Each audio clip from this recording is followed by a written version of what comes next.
Saudações, este é o Assunto de Trabalhador, seu podcast jurídico, idealizado pela Vicência Advocacia com apoio do Instituto Edésio Passos. Hoje recebemos aqui a doutora Fernanda Valério, que é advogada, diretora da Jovem Advocacia da OAB Paraná, pós-graduada em Direito Previdenciário e Processual Previdenciário pela PUC Paraná, MBA em Planejamento, Gestão e Contabilidade Tributária pela Universidade Positivo, coordenadora do IEPREV no Paraná, membra do Instituto dos Advogados do Paraná.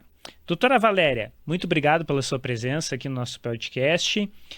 Sua saudação inicial e já respondendo a primeira pergunta, quem é Fernanda Valério? Claro que por detrás do currículo. Obrigada, Ronilson. Eu que agradeço o convite para estar aqui conversando com vocês, com os trabalhadores. Realmente é uma honra dividir um pouco do conhecimento. Bom, eu sou uma advogada que atuo exclusivamente no direito previdenciário. Desde o início da minha faculdade, eu já fui trabalhar num escritório especializado nessa área, então nunca tive dúvidas da minha área de atuação. Eu realmente sou uma apaixonada por esse âmbito do direito. Acho que com essa forma de atuação nós conseguimos fazer justiça, entregar para o segurado, para o trabalhador, o resultado de uma vida toda de dedicação. E como você leu aí no currículo, né, eu tenho uma formação, né, nessa especialidade e também tenho um cargo voluntário na OAB do Paraná, cuidando das pautas da Jovem Advocacia, aqueles advogados que estão ali no início da carreira, que têm até 5 anos de formação. Certo, obrigado. Você está escutando Assunto de Trabalhador. Hoje, o nosso assunto é a digitalização do INSS. Ele veio para facilitar a vida do trabalhador ou veio para dificultar, doutora Valéria? Olha, essa realmente é uma pergunta, né, que todo mundo acho que se faz no dia a dia. A tecnologia ela vem ajudando o INSS em muitos âmbitos e é necessário que exista essa adequação. Antes de responder a tua pergunta, né, eu fui até fazer uma pesquisa sobre o que nós deveríamos levar em conta para chegar a essa decisão. Se agora essa virtualização, essa digitalização do INSS tem ajudado o trabalhador. Na última pesquisa que o IBGE divulgou sobre a alfabetização no Brasil, diz que as pessoas com mais de 60 anos estão cada vez mais longe da alfabetização. 16% da população brasileira idosa é analfabeta. Também, e isso foi divulgado no ano passado, uma pesquisa realizada em 2022. E mesmo no ano passado, foram feitas várias pesquisas, como sempre o IBGE faz, para fazer uma avaliação das pessoas que têm acesso à internet no Brasil. A população idosa também tem menos acesso à internet. Em 2023, nos últimos 3 meses do ano, 23 milhões de brasileiros não tiveram acesso à internet. Então, há uma ideia, eu creio que a intenção do governo, de fato, é facilitar a vida do trabalhador, é alcançar o maior número de pessoas possível, porque essa digitalização, essa virtualização do INSS hoje quer dizer que cada trabalhador tem uma agência do INSS na mão quando ele tem um celular, quando ele tem um computador. Mas a população idosa, que hoje é a maior destinatária dos serviços e benefícios que o INSS entrega, não tem essa facilidade para ter o acesso a essa informação. Aquilo que para uma pessoa mais jovem, para aquela pessoa que nasceu na era da internet, aquela pessoa que hoje está ativa, é algo muito familiar, né? Os ícones do celular. Hoje, a maioria da tela do telefone não tem nenhum ícone. Se você balançar o teu celular, é um comando para ele. Se você jogar ele para cima, é outro comando. Se você arrastar o seu celular, é outro comando. Mas uma pessoa idosa, ela foi criada colocando algo na tomada, clicando aquele ícone do ligar e desligar, hoje é um verde e um vermelho. Uma pessoa idosa não compreende essa linguagem. Então, nem sempre essa digitalização, essa virtualização vai facilitar a vida dessa pessoa. Porque por mais que o INSS coloque tudo em uma linguagem um pouco mais facilitada, as telas desse programa, ele é mais coloridinho, uma comunicação um pouco mais facilitada para a população, ela não chega mesmo, porque nós verificamos no escritório quando atendemos, quando passamos as informações para os segurados, para os clientes, enfim, nós verificamos essa dificuldade. O próprio fato de quando ele dá um comando, né, e ainda a internet não respondeu, ele já perde um pouco a paciência, ele fala, meu Deus, não rodou, não girou, não foi. Ele não vê que o ícone está girando e aquilo significa que o site está carregando. Então, esse diálogo está complicado. Muitas pessoas não leem, elas são analfabetas, né? E elas também são analfabetas funcionais. Aquelas que têm informação, eventualmente, podem não conseguir se comunicar. Outras não têm nem acesso a essa internet. Então, eu entendo, né, da minha leitura, que o INSS, ele quer, o governo, né, federal, que é responsável pela autarquia INSS, ele quis facilitar, ele quer essa intenção, mas eu entendo que ele ainda não chegou lá, porque em muitas desses clicar automaticamente em avançar, continuar, o cliente, o segurado, o trabalhador, ele não entende que ele está fazendo um ato administrativo, algo que vai ter reflexos no mundo jurídico. E, eventualmente, ele está abrindo mão de direitos, ele está dizendo sim quando ele deveria dizer não, dizendo não quando ele deveria dizer sim. Então, muitas vezes, ele não consegue entender a amplitude das ações que ele está fazendo no mundo virtual. Por isso, eu entendo que ainda hoje, essa entrega ela não é completa, porque há um ruído nessa comunicação com o trabalhador. Certo, excelente, doutora. Gostaria aqui de já tornar público, né, parabenizar a sua atuação perante a OAB, perante a Jovem Advocacia, e lembrar o trabalhador que hoje o assunto é digitalização do INSS. Pois bem, doutora, aproveitando toda essa dificuldade, principalmente esses dados, né, de que toda essa população, principalmente idosa, não tem acesso à internet, não tem acesso aos sistemas adequados, já passamos à próxima pergunta.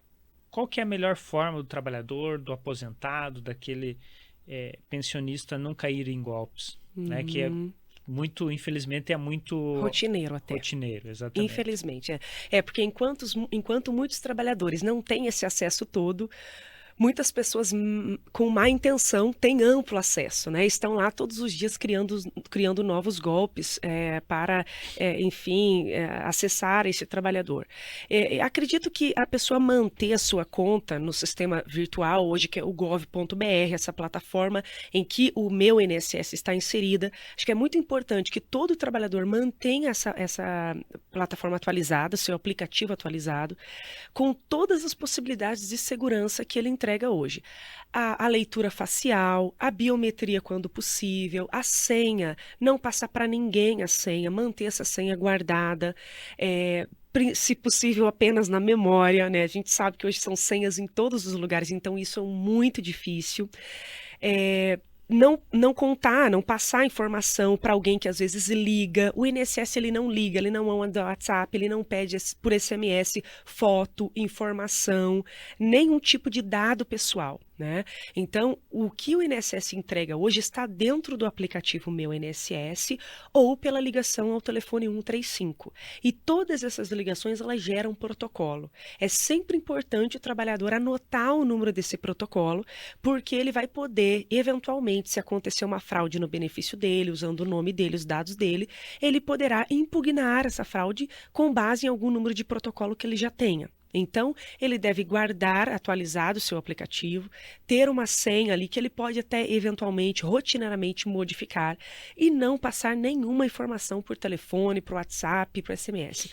Também ele não deve clicar em nenhum link que chegou por alguns SMS ou pelo WhatsApp, em grupos do WhatsApp. Não ligue, não clique nesses links, né?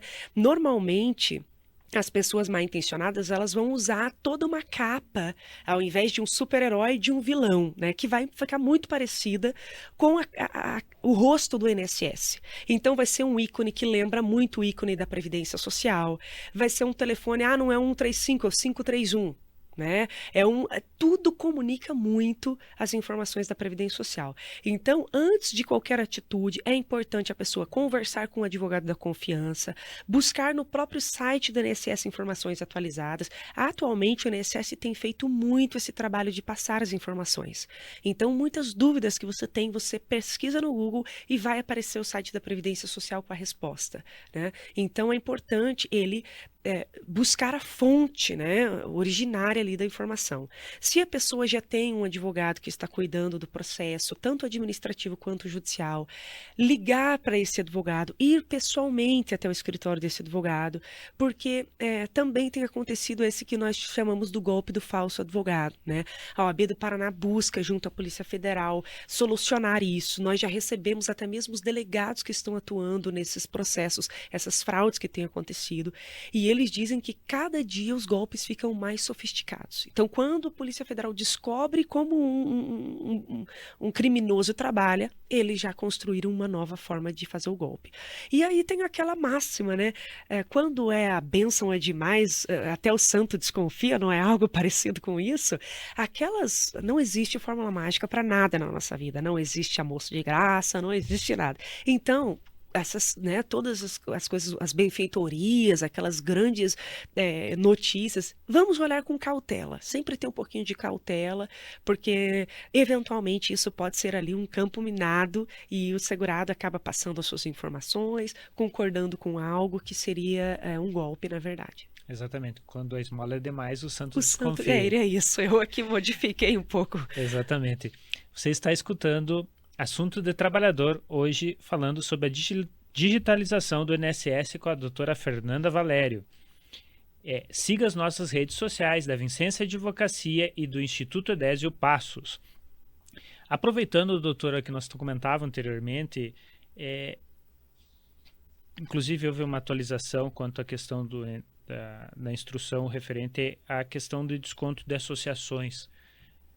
Queria que a doutora comentasse um pouquinho e se eventualmente, creio eu que dentro do próprio meu INSS tu consegue bloquear esse tipo de situação. Isso, nós tivemos uma recente alteração no mês passado. O INSS ele publicou uma instrução normativa e a partir de agora, para que as associações possam fazer o desconto diretamente no contra-cheque ali do segurado, essa associação vai precisar fazer um acordo de cooperação técnica com o INSS e assinar um contrato com a Dataprev, porque ali nós temos uma passagem de dados, assim, vamos dizer, né? Então, a INSS tem essa preocupação de guardar os dados do trabalhador, embora ele seja apenas realmente um lugar de passagem para essa contribuição, porque a contribuição é destinada a uma associação mesmo, não é ao INSS. Então, para que o segurado ele concorde com esse desconto, ele vai ter que assinar um formulário padrão ali dentro do meu INSS, vai colocar sua assinatura eletrônica e também a biometria. Muitos segurados não têm a possibilidade da biometria, então eles vão ter que fazer isso diretamente na associação, no sindicato, em que ele tem o interesse de fazer esse desconto. Há um limite para esse desconto que possa acontecer diretamente ali pelo INSS, que é de 1% do teto da Previdência, então algo ali acho que R$ 77, R$ 78. Aquela contribuição que ultrapassar esse valor, ela vai ter que ser requerida pela instituição de um outro modo, ou por meio de um depósito, ou por meio de um boleto. Então, para que essa associação queira fazer esse desconto diretamente do INSS, a partir do mês passado, ela necessita fazer esse acordo. Algumas instituições já têm, a notícia que o INSS vinculou aqui, 29 instituições têm já esse acordo, então algumas pessoas já começam a verificar ali esse desconto. Os novos benefícios que são concedidos, a contar de 180 dias, eles já estarão bloqueados. E sucessivamente os benefícios estarão bloqueados para esse desconto. Então, daqui a 180 dias, sempre o segurado vai ter que autorizar esse desconto. Se ele verificar que ele tem ali um desconto que ele não concorda, ele pode ir no próprio meu INSS fazer ali em novo requerimento uma solicitação de suspensão, cancelamento de mensalidade. E aí ele vai ter esse cancelamento realizado. Algumas instituições já fazem isso, né, já faziam anteriormente, então isso será mantido. Com o passar do tempo, as instituições todas vão ter que se adequar. Esse prazo de 180 dias justamente para essas instituições se adequarem, fazerem esse acordo, porque com esse acordo realizado, o INSS ele vai realmente fazer um mapeamento dessas instituições. Nós sabemos que muitas fraudes também acontecem dessa maneira. As instituições captam os dados dos segurados e elas fazem ali tiram R$ 50, R$ 30, R$ 20. O segurado não nota. Até que um dia ele vai olhar que Associação do Norte do Paraná desconto do INSS. E na verdade essa associação não é uma associação que trabalha para o trabalhador, né? Que ela não tem essa função social de preservar os direitos do trabalhador e do segurado do INSS. Então ela não tem realmente essa função social resguardada por esse acordo.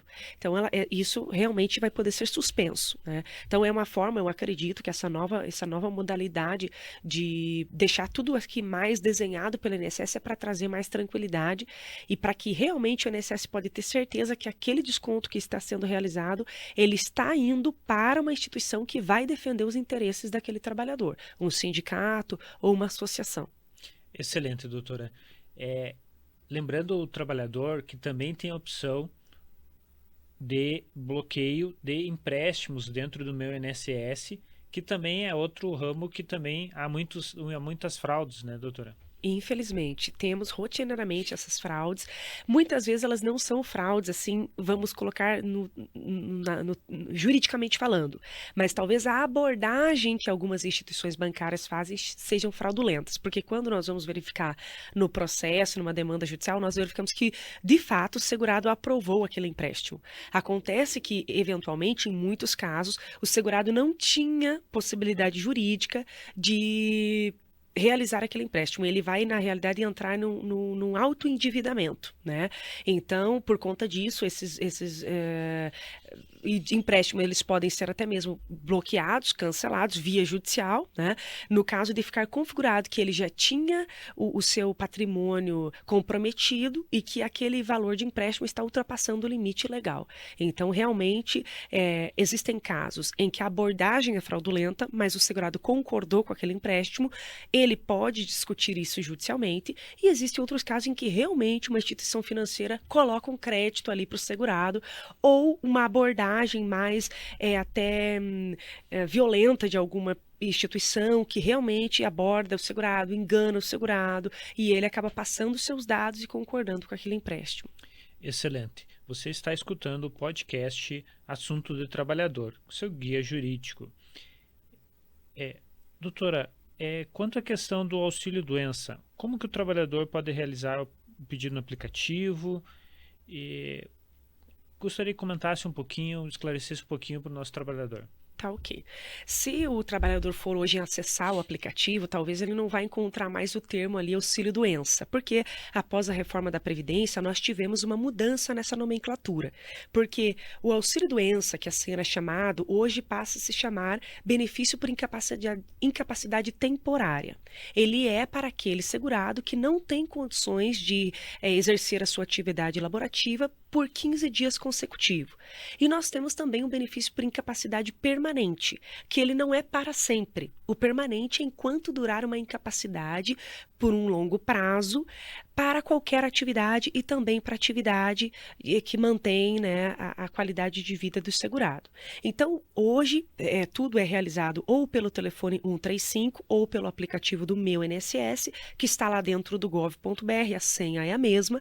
Então, o segurado vai acessar em novo requerimento ou requerer benefício por incapacidade e vai seguir o passo a passo. Ele vai primeiro atualizar o seu cadastro, vai deixar ali atualizado o seu endereço, o seu telefone, isso é muito importante, o e-mail, porque toda a comunicação vai acontecer pelo próprio aplicativo, né? Então ele tem que deixar tudo atualizado e ele vai anexar também o seu atestado, no caso do benefício por incapacidade temporária, um atestado que diga que ele tem que ficar afastado por mais de 15 dias da sua atividade laborativa. Ele vai ter que ter também o carimbo do médico, a CID incapacitante e também a assinatura desse profissional. É interessante que esse atestado ele esteja legível, então que o segurado ele faça foto em um horário ou numa iluminação, uma iluminação que não comprometa, porque muitas vezes faz a sombra do objeto, do celular, da máquina de fotos, então ele tem que cuidar com essa imagem para ficar tudo bem legível, porque as letras dos médicos, com todo respeito a esse excelente profissional, elas não são legíveis naturalmente, né? Então nós temos que ajudar ali o outro médico perito que vai avaliar esse documento. E pode acontecer de apenas com avaliação médica o benefício ser deferido. Se não for o caso, ele vai ter que passar por uma perícia, vai aparecer ali, logo que ele finalizar o requerimento, um agendamento de uma perícia com o endereço mais próximo da residência dele, que já está cadastrada no INSS, para ele se submeter à avaliação pericial. Em alguns casos, o segurado ele recebe o benefício e ele nota que ele ainda não tem condições de voltar ao trabalho. Então, o próprio médico dele fala: olha, você ainda não pode voltar a trabalhar. Então, ele pode fazer o pedido de prorrogação 15 dias antes da data final, porque quando ele faz o requerimento já se tem uma data de alta programada. 15 dias antes, ele acessa novamente o sistema e ele faz um pedido, ele volta em requerer benefício por incapacidade, pedir prorrogação. No outro dia ele pode avaliar, ele pode voltar ali para verificar qual que foi o resultado. O sistema diz que às 20 horas já vai ter um resultado, mas eu sempre oriento os clientes a voltar no outro dia, porque eventualmente pode demorar um pouquinho e cria, às vezes, uma expectativa, enfim. Então, normalmente nós olhamos 24 horas depois para verificar qual que foi o resultado. Esse pagamento ele é realizado em uma conta em que o próprio INSS cria para o segurado, em uma agência de um banco que é conveniado com o INSS, um endereço próximo à casa do trabalhador, a casa que está cadastrada ali no sistema. Então é bem interessante que ele atualize o seu cadastro pessoal, seus dados pessoais, porque eventualmente pode acontecer de que, por exemplo, se ele se mudou, ele morava lá em Ponta Grossa, agora mora em Curitiba, não atualizou o sistema, o benefício vai ser concedido em uma agência bancária lá próxima, aí ele vai ter um pouquinho mais de entraves para começar a receber o benefício tempestivamente. Certo. É importante frisar para o trabalhador que não é necessário ter uma conta corrente para recebimento desse auxílio, né, doutora? Exatamente. O INSS mesmo vai criar essa conta, o banco, né, que ele tem convênio, vai criar essa conta que quando o benefício encerrar também vai ser encerrada, né? Então ele vai poder fazer tudo naquele banco conveniado. Hoje, como está um pouco mais célere até essa própria concessão, quando o segurado chega, nem tem um cartão físico pronto, eventualmente. Então, ele vai chegar no banco, ele vai olhar no sistema, ali no aplicativo do Meu INSS, ou vai ligar para 135, ele vai ter a informação do endereço da agência bancária. Ele vai chegar lá, eventualmente, no primeiro saque, o cartão ainda não vai estar pronto, mas o crédito já vai estar disponível na conta dele. Né? No próprio Meu INSS, ele pode acessar ali, na primeira tela ali já vai ter o histórico de créditos, e ali vai ter a partir de qual dia ele pode ir no banco. Então, eu sempre também oriento a ir no dia seguinte. Se ele diz dia 5, vai no dia 6, porque nunca ouvi reclamações de que não estivesse lá no dia o crédito. Mas eu acho que como tem muitas filas, algo que também mexe um pouco com o psicológico do trabalhador. Eu sempre oriento, pelo menos no escritório, os meus clientes a irem no dia seguinte ali da data, mas são raros os casos em que acontece algum problema ali. Muito feedback que nós temos é que tudo está certinho depositado. Às vezes é uma rubrica, alguma questão que vai vir no outro mês por um complemento positivo que o INSS chama. Então, é algo que o INSS faz rotineiramente. Embora ele tenha um grande número de processos e procedimentos, hoje o INSS é o maior réu do Brasil, ele assim consegue ainda assim fazer bastante concessões e respostas razoáveis, né, dentro de um prazo razoável. Quando o trabalhador, ele, enfim, não consegue esse benefício, ele pode recorrer para a via judicial também, se for o caso. Excelente. Lembrando, você, trabalhador, mesmo sofrendo a questão do assédio que um banco, uma agência pode fazer contra você, você tem direito, sim, a ter essa conta para recebimento do benefício sem despesas. Caso você opte pela uma conta corrente, você fique ciente que, eventualmente, se esse benefício se encerrar, você tem que ir lá encerrar esta conta corrente e, obviamente, se tiver empréstimo, se estiver usando cheque especial, você tem que pagar, porque, infelizmente, já vi casos, doutora, que o segurado não se ateve a isso e tem dívidas grandes, né? Infelizmente. Fica as taxas ali, eventualmente, né? Exatamente. É realmente um cuidado, sim. Necessário cuidar quanto a isso. Quanto à questão do auxílio-doença, retomando um pouquinho a questão do auxílio-doença, é importante destacar para o trabalhador carteira assinada que é a partir do 16º dia que ele tem obrigação de fazer o pedido para o INSS. Os 15 primeiros dias, a empresa tem a obrigação de pagamento. Eu tive um atestado que acumulou 8 dias e depois mais 8 dias. Se for dentro de 60 dias, vai somar isso dali. É importantíssimo. É obrigação do trabalhador, a partir do 16º dia, fazer toda essa tramitação que a doutora Fernanda comentou anteriormente. Importante, a empresa, o RH vai fazer e tal. Tudo bem, o RH pode fazer, mas a responsabilidade é tua, você tem que acompanhar. Então, a partir do 16º dia, não antes, tu tem que encaminhar. Sim. É legal também, se pudesse apenas fazer uma parte, claro, que o trabalhador ele realmente tem essa comunicação aproximada com o RH.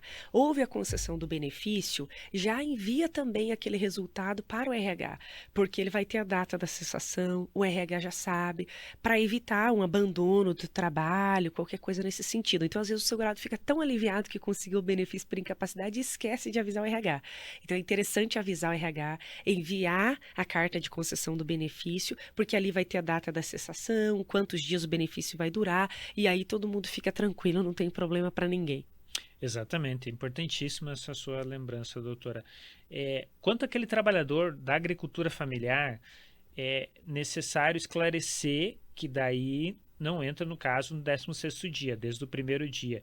No entanto, alertar para o trabalhador, infelizmente já vi casos, doutora, que o trabalhador rural. Foi muito engraçado até que uma trabalhadora essa semana esteve no meu escritório e comentou assim, mas o médico perito do INSS falou que eu não tenho aqui o direito porque eu estou sem contribuir há tanto tempo, mas eu tenho as notas. É importantíssimo o trabalhador saber que o médico perito deve analisar a questão da incapacidade, certo? Quanto às questões das notas, é importantíssimo o trabalhador estar devidamente orientado e informado que, para o trabalhador da agricultura familiar, lá a hora que você vai fazer toda essa tramitação, você já tem que mandar junto os outros documentos, que vai ser documento da terra, documento do INCRA, documento da autodeclaração do trabalhador rural, né?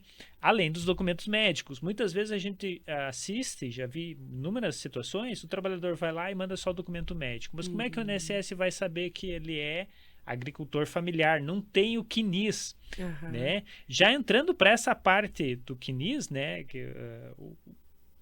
Que é toda a vida ativa do trabalhador, o que é esse CNIS, doutora? E quais as outras formas, além dos dados constantes do INSS, que o trabalhador pode usar, utilizar para contagem da sua aposentadoria ou, eventualmente, para uma pensão?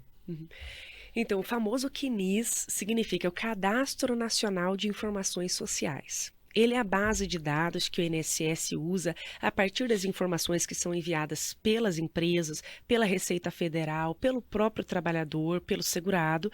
Ele tem esse histórico, né? Como se fosse um dossiê, a vida do trabalhador.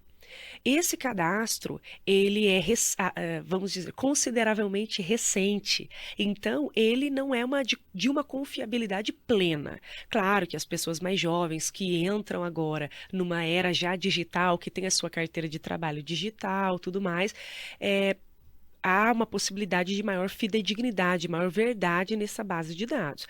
Mas os trabalhadores mais idosos, ou até, vamos colocar ali de uma meia-vida, né, um jovem adulto, ele pode ter outras fontes, né, desses dados. Eventualmente, a pessoa que serviu o exército, essa informação pode não estar ali. Pode ser que esteja, pode ser que não. Então, ele vai ter que ter uma certidão do Exército demonstrando que ele serviu o Exército e isso vai ser computado para ele para tempo de contribuição. Uma pessoa que teve um trabalho rural, isso também não estará ali se for o segurado especial. Se for um trabalhador rural com carteira assinada, pode ser que esteja ali também, porque a obrigação tributária de informar a Receita Federal os vínculos é da empresa, né? Então, muitas pessoas têm lá os seus vínculos antigos que não constam nesse cadastro. Só que hoje esse cadastro é a base que o INSS usa para conceder os benefícios e serviços. Então, é importante que todo trabalhador tenha essa base de dados atualizada. Então, se o trabalhador verifica comparando a sua carteira de trabalho e a sua base de dados, e olha, não aparece aqui no cadastro do INSS o meu primeiro vínculo, o meu segundo vínculo. O que ele deve saber? Que quando ele for pedir aposentadoria, ou ele pode já antecipar essa prova, ele pode pedir uma atualização do CNIS, ele vai digitalizar a sua carteira de trabalho para que um servidor manualmente anexe essas informações. No momento da aposentadoria também, vai chegar um determinado formulário ali que ele vai ter que preencher, que é informar cada vínculo. Então, ele vai olhar a carteira de trabalho, os carnês de contribuição que ele fez ao longo da vida, aquele carnê laranja, e vai olhar, aqui consta data de saída, data de entrada do vínculo, data de saída. Então, ele precisa verificar se tudo aparece no CNIS e aí dizer que os dados são verdadeiros. Se os dados, faltou aqui um vínculo, ele vai anotar manualmente e vai em seguida dizer que os dados são verdadeiros, vai prosseguir com o seu pedido. Então, o trabalhador pode, então, anexar os documentos rurais. Então, ele mesmo vai ser esses documentos. Não existe na lei um rol taxativo. A lei tem vários exemplos de documentos que ele pode apresentar para comprovar a atividade rural. Então, vão ser documentos originais e contemporâneos à atividade rural. Isso é importante. É um documento em que ele não quis dizer que ele era um trabalhador rural. Então, por exemplo, quando ele estava lá na certidão de casamento, quando ele foi casar, ele queria casar. Ele não queria provar que ele era trabalhador rural, mas ele disse, eu sou um trabalhador rural. Então, esse é um ótimo documento. Quando ele foi atendido por um médico num hospital rural, ele não queria provar que ele era trabalhador rural, ele queria um atendimento médico, mas ele, ao declarar a profissão, disse que era trabalhador rural, que era agricultor, né? Então, isso é ótimo. Quando ele foi fazer o batizado do filho, ele queria batizar o seu filho. Então, os documentos, as provas boas, né, são aqueles documentos originais e contemporâneos. Todo momento na vida em que o trabalhador, ele disse que era um trabalhador rural. Ele pode também, por exemplo, apresentar o certidão de reservista, ele pode apresentar as carteiras de trabalho, as guias da Previdência Social, uma reclamatória trabalhista também, que ele processou a empresa e ainda não está lá no CNIS. Então, tudo que diz respeito à vida dele, ele deve apresentar. É importante também para aqueles trabalhadores que já tiveram um exercício de uma atividade no exterior. Também ele vai ter um lugar específico ali no sistema do INSS para fazer os seus requerimentos de aposentadoria, porque há uma necessidade de uma comunicação com a sociedade, a Associação de Seguridade Social, em que esse trabalhador se vinculou no exterior, se for o caso. Às vezes é um caso de Brasil mesmo, mas ele ainda continua com o vínculo aqui, mas está prestando serviço no exterior, então isso é muito importante. É importante também o trabalhador verificar, eu acho assim, né, como tudo na internet um dia está e o outro dia de repente não está, eu acho que é bacana, de tempos em tempos, ele salvar em uma pastinha, imprimir ou salvar no seu drive pessoal, tanto a sua carteira de trabalho digital, quanto o seu CNIS. Eu acho interessante. Vamos dizer assim que nós não desconfiamos do governo, mas que nós não confiamos na internet. Então, acho que é bem interessante, de tempos em tempos, o segurado imprimir o seu CNIS. Se ele já tem impressos antigos, não joga fora. Não joga fora nada. Tem um documento que está lá na carteira de trabalho grampeado.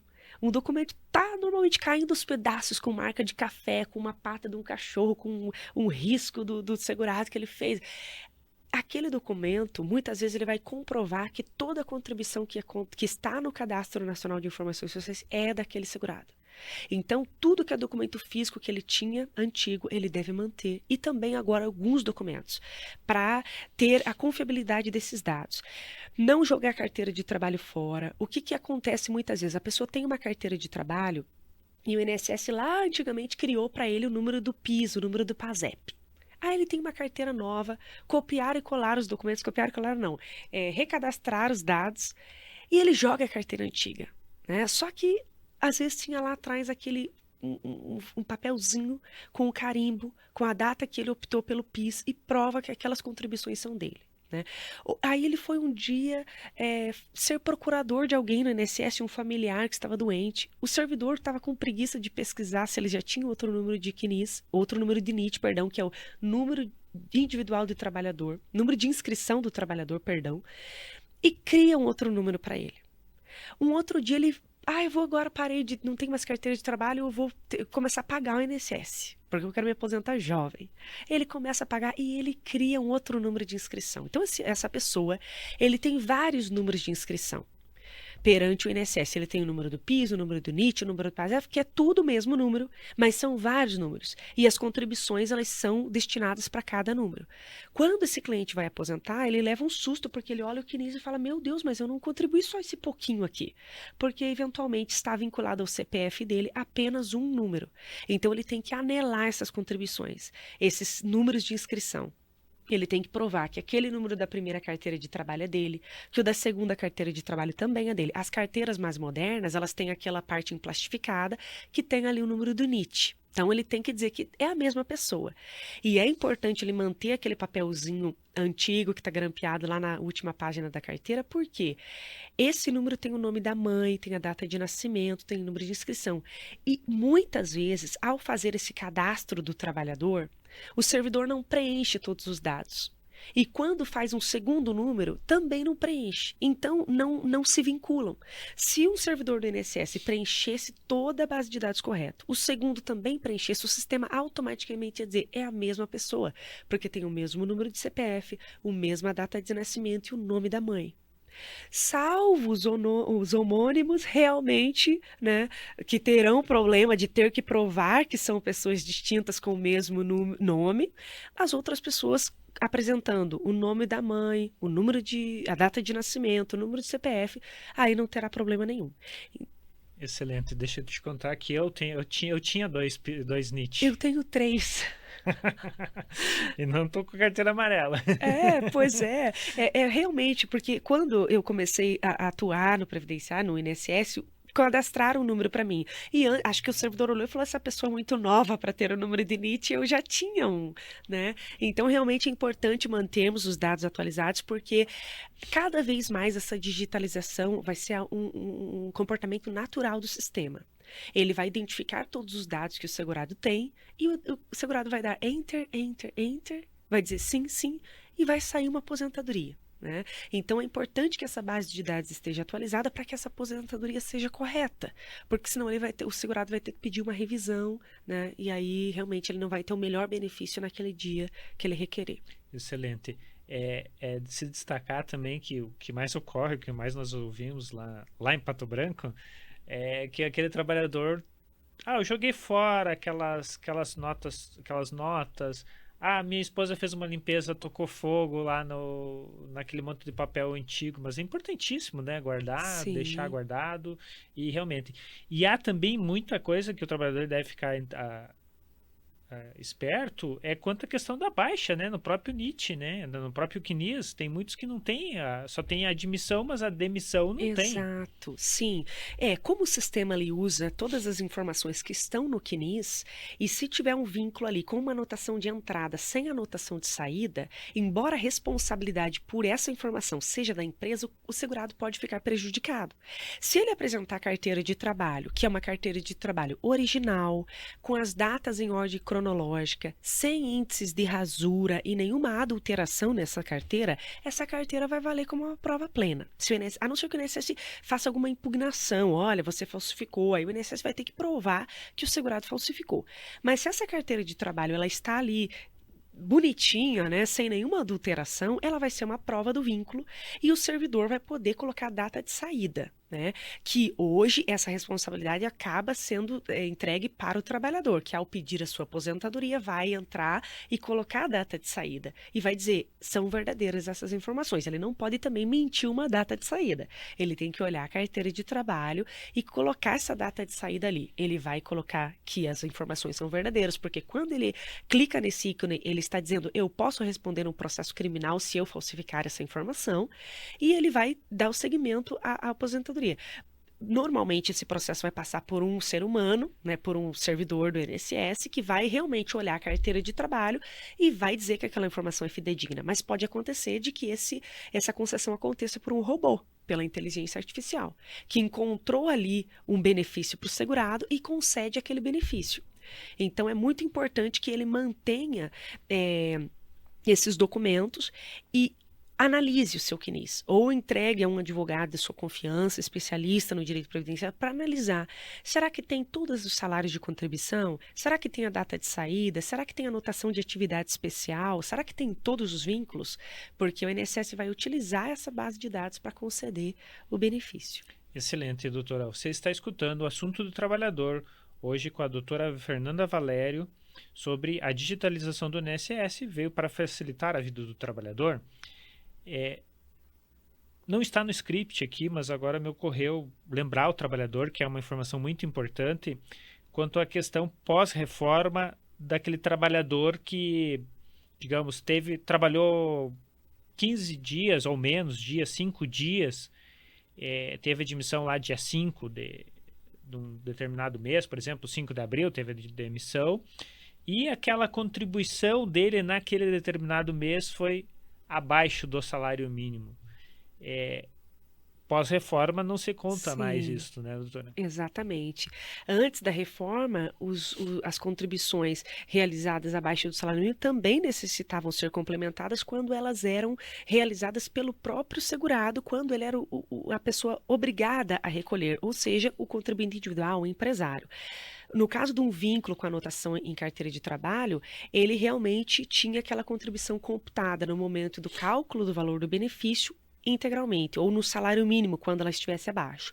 Após a reforma da Previdência, quando há contribuição abaixo do salário mínimo, para que aquilo seja computado, o segurado pode ou somar duas contribuições que chegam ao salário mínimo, ou fazer a complementação.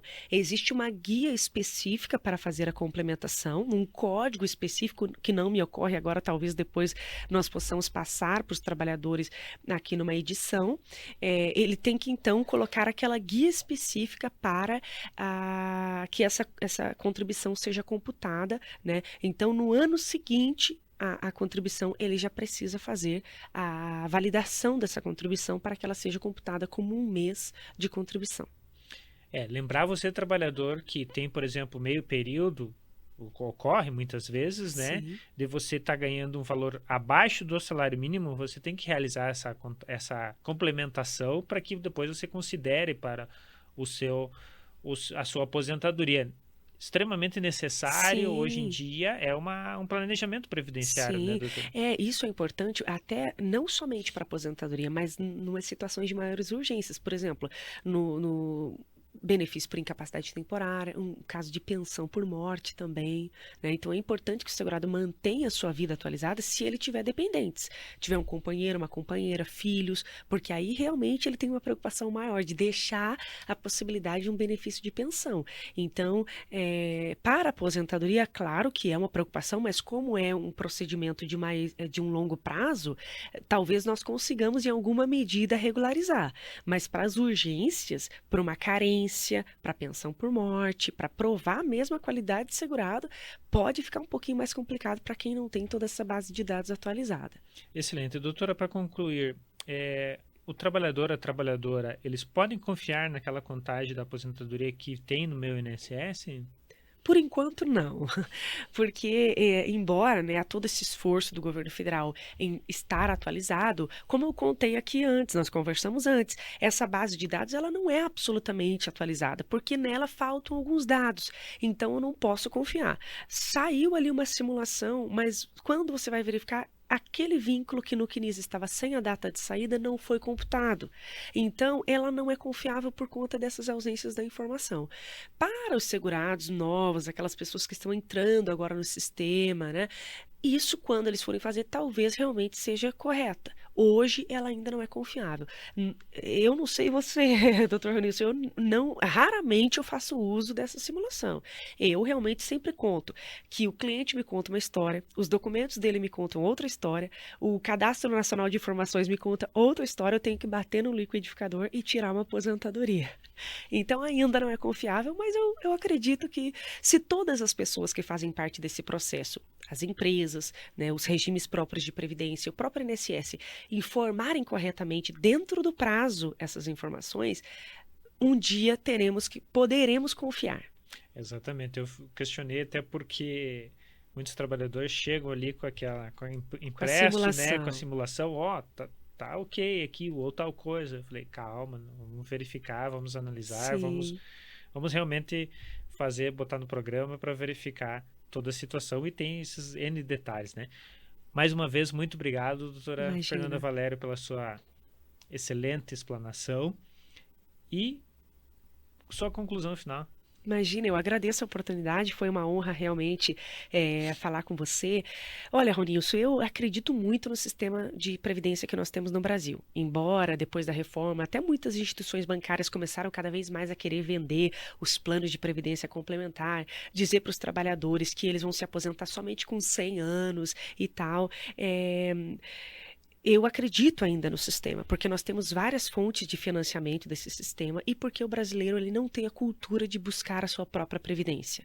Então, se nós não tivéssemos esse sistema obrigatório, muitas pessoas hoje dependeriam muito mais da assistência da sua família, de terceiros e do próprio governo.